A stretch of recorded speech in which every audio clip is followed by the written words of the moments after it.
our shield slam up by another 10% because we're going to be getting sword and board procs. Shield slam is our biggest, hardest hitting threat ability. We want shield slam on cooldown all the time. Slam that mob in the face. I'm sure you've all seen 300.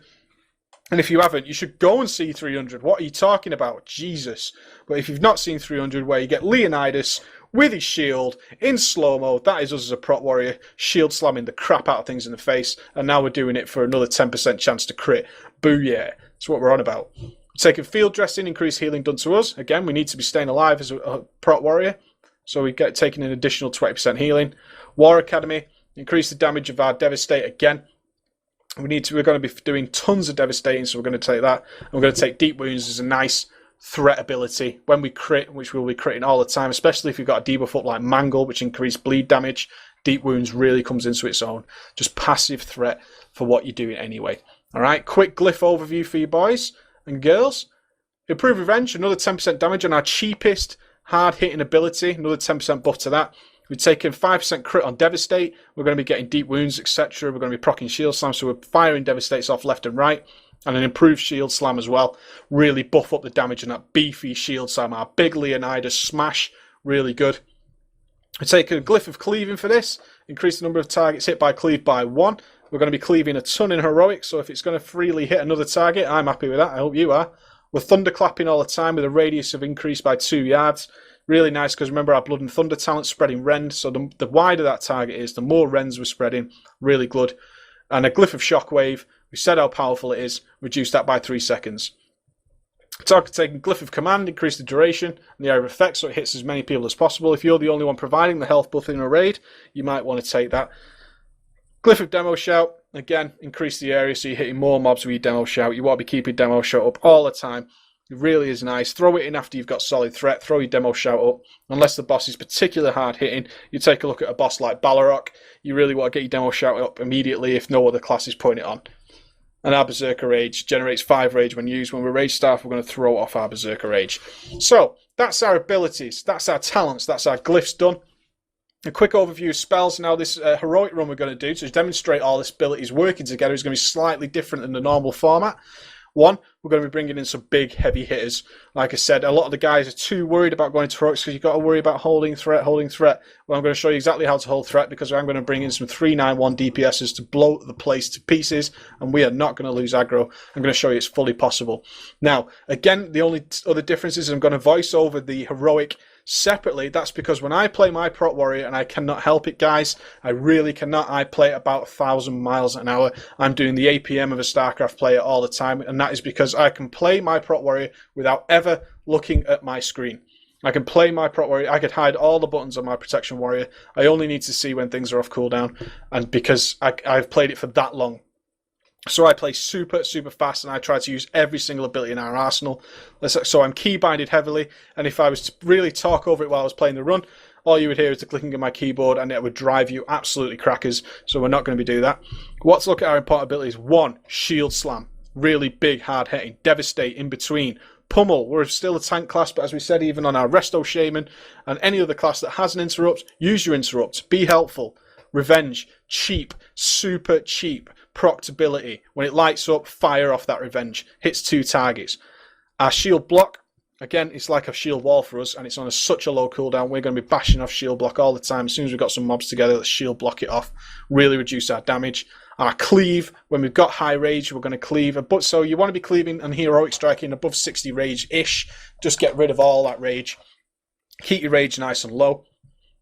We've got taunt. Very rarely do I taunt. Let me tell you this very quickly, guys. Never pull with taunt. Taunt moves you to the top of the threat list and holds aggro on you. If you pull with taunt, you're already at the top and it does nothing for you. Charging and shield slamming is 1,000,000 times better than wasting your taunt. If in the first couple of seconds, because we don't take any threat stats, you don't hit or you dodged, so anything like that where your first ability does not make contact, then taunt. Okay? Do not pull with taunt. Ever. If you're desperate to do a ranged pull and you can't charge in, use heroic throw. Don't pull with taunt. Taunt should be very rarely used. I'm always so worried when I see a tank who has taunt on sort of button 1 and 2. If you need that button there, and you're a fresh tank, you're using taunt too much. Okay? You're using taunt too much. Taunt is for when you lose aggro, not to start a fight. Concussion blow, our extra interrupt, okay? Going to stun the mob. It hits really hard. We can use it on bosses when we've got nothing else to use. It's really a nice smashing ability. Intervene. This is literally, guys, the most mind-blowing talent ability we were given.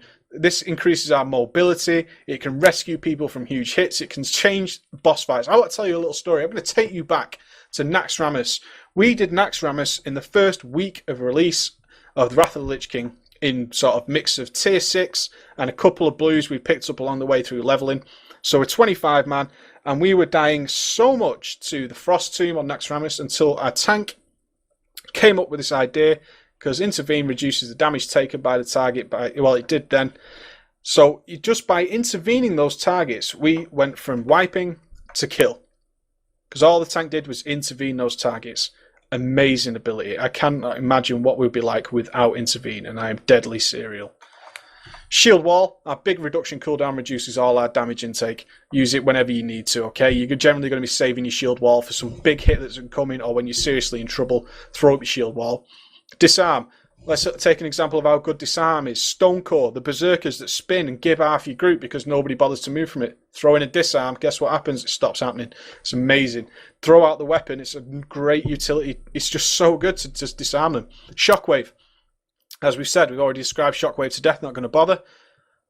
Our Rend. Again, we want to get Rend up and we just want to keep it ticking through Thunderclap. You can put it on a weird binding if you want, because you're only going to hit it the once when a new pull comes, and then the rest of the work's done by Thunderclap. Commanding Shout, health buff. Demo Shout, damage reduction buff to put on the mobs. Spell Reflect. Spell Reflect is just fantastic, okay? Spell Reflecting some abilities, you might even see have fun with it in PvP, but you can still use it in PvE because you can Spell Reflect some big heavy spells, guys. Some really big heavy spells. Charge, keep it handy, use it in any stance, any combat. Oh, awesome. Use it on cooldown, generates rage when used, gets you to the mobs before anyone else so you can start doing threat quicker. Really good. Our Battle Shout, strength agi buff. Check your group when you go in. If you've got a priest, you're not going to use Commanding Shout. If you've got a DK, you're not going to use Battle Shout, and so on and so forth. But generally, it's a rage generator as well. Gives you some nice rage. There you go, 20 rage when used. Superb. Our Heroic Strike, our single target threat dump, it does more damage than Cleave, so if it's just a boss and we're over 60 rage, we're going to be using a Heroic Strike. Our Rallying Cry, big health buff in an emergency. Berserker Rage, makes you immune to fear and generates a little smidge of rage. Save 5 rage because we took the glyph. Really nice. Heroic Leap, another mobility. I swear I tanked Alakir Heroic, and then I watched a friend of mine tank Alakir Heroic on his warrior. The difference, because of mobility and the damage he took, was insane. Heroic leaping around tornadoes, heroic leaping between mobs, heroic leaping, then charging, then intervening. The guy can cover miles of space in World of Warcraft just by chaining these abilities together. Really amazing. Heroic Throw, our ranged interrupts, costs nothing. So if you've got no rage, everything you can't press, throw off a Heroic Throw. It still does a chunk of threat for you. In a rage, whenever you get maxed on, if you've got so much rage coming in that you can't possibly spend it, throw this on. It's going to reduce the cooldown on your Heroic Strike and your Cleave. It's going to make it cost a little bit more, but you're going to throw out tons of them, okay? Rage Regen is a self-heal. Remember, in raids, we've got a ton of health, especially when you mix it with this Rallying Cry. You boost up your health, then you throw on an Enraged Regen. Your health is going to keep topping up on your own. It's a nice big self-heal. Vigilance, to stick on the main threat target who might be pulling aggro off you, or another tank if you're in a raid. Stick it on the other tank, get your free Vengeance and your free Taunt Refresh. Really nice. Now, Trinket, Hamstring, Intimidating Shout to fear, and Challenging Roar if we really lose aggro all the time and we need to get all these mobs back together. Let's just say a load of mobs just ran past, you've got no Thunderclap ready, you've got no Shockwave ready, Cleaves you haven't got enough rage for, throw off the Challenging Shout, get them all to you while you get some aggro on them, okay? Really, really simple stuff. I hope that answers the basics for you guys. We're going to jump into this heroic. I'm going to bring some big heavy hitters with us. Let's see how we get on, okay, guys? What's up, guys? Okay, we've got Throne of Tides heroic. Really looking forward to this one. And as I said to you, I have brought along some friends of mine who are really going to push me to the limits. Just to let you know, before we even started the dungeon, my words to these guys were, make me work. Make me work for my money, okay? Do not be any form of help whatsoever. Do what you can to push me. So I'll do a proper inspect later, but as you can do as a quick overview, we've got some super serial 391 gear DPS. The only pug who's come along is the healer. So I'm in my lowby gear with a pug healer and some big heavy hitters. The scariest guys you're going to get inside your heroic dungeon if you team up with these guys, okay? They are really going to push it to the limit. They're going to play recklessly, blow all the cooldowns all over my face. It's going to be not pretty. It's going to be a big sticky mess. So we're going in. What do we do in this big AoE pull? Boom, rend. Thunderclap, spread that rend and then throw the big shockwave. Everything's done together, allow the DPS to throw it out there. Just watch that damage meter start piling up. And as you can see by the buttons being spammed on my bar, this is why we're doing an external voiceover, because quite frankly, I just click, click, click. I'll smash your face with my keyboard buttons. Moving on. So this is what we want to talk about, is one, get to the mob before anybody else. As a prot warrior, this is so much easier. Prot warrior has got so much mobility, as we talked about as we went over the talents, is that we can throw ourselves around a dungeon so insanely.